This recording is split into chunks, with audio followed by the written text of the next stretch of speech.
Close your eyes for a moment. Take a sip of your favorite beverage. Feel the warmth travel down your throat. Now, where did that feeling go? Did it disappear? That fleeting sensation is a tiny example of the constant flow of our minds. Welcome, everyone, to a journey not of place, but of the mind. Today, we'll explore the legend of Bodhidharma and unravel the secret to inner peace through his encounter with a troubled emperor. Imagine yourself overwhelmed by a constant stream of thoughts and worries. Your mind is like a marketplace, overflowing with thoughts, worries, desires. You crave stillness, a moment of quiet in the chaos. This was the plight of a powerful emperor in ancient China. This emperor heard the whispers of a wise monk named Bodhidharma, rumored to possess the key to inner peace.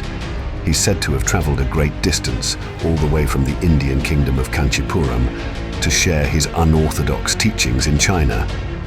The emperor, desperate for relief, embarked on a long journey to seek Bodhidharma's guidance.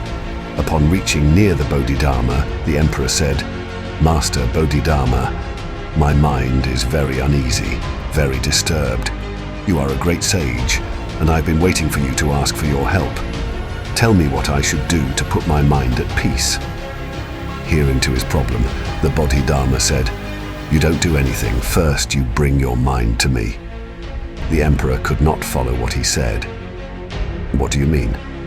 He said, "Come in the morning at 4 o'clock when nobody is there. Come alone, and remember to bring your mind with you." The emperor couldn't sleep the whole night. Many times he cancelled the whole idea. "This man seems to be mad. What does he mean? Come with your mind, don't forget." The man was so enchanting, so charismatic that he couldn't cancel the appointment. As if a magnet was pulling him, at 4 o'clock he jumped out of the bed and said, "Whatsoever happens, I must go. This man may have something.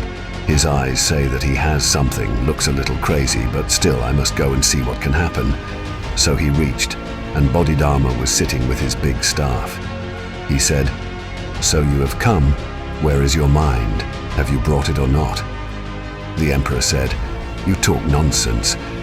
When I am here, my mind is here, and it is not something which I can forget somewhere. It is in me."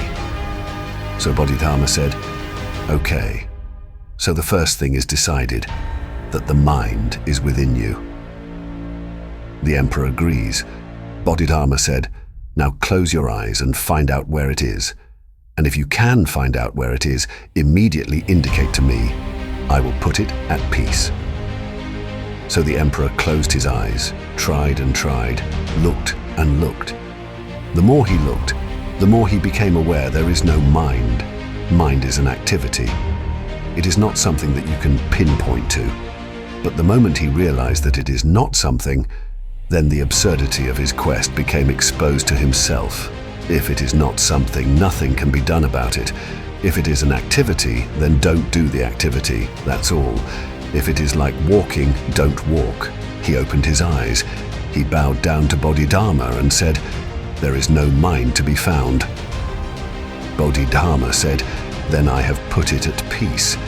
And whenever you feel that you are uneasy, just look within, where that uneasiness is." The very look is anti-mind, because look is not a thinking, and if you look intensely, your whole energy becomes a look, and the same energy becomes movement and thinking. So you see, our mind is like a busy marketplace. There are all sorts of thoughts and feelings running around like noisy vendors. The emperor wanted to find the source of all this noise, a single mind that was causing the trouble. Bodhidharma showed him there's no single thing called the mind. It's more like the activity of all those vendors in the market. You can't grab hold of the market itself, but you can choose to focus on something specific, maybe a pretty flower or a calming piece of music. This story teaches us that inner peace doesn't come from forcing our minds to be still.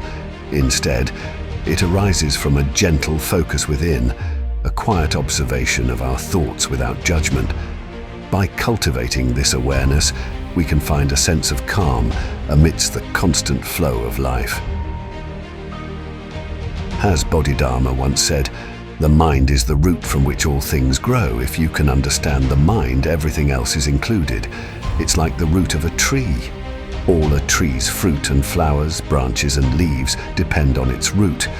If you nourish its root, a tree multiplies. If you cut its root, it dies. If you found this teaching valuable, don't forget to like and share it with your friends and family. Until next time, may you find peace in the present moment.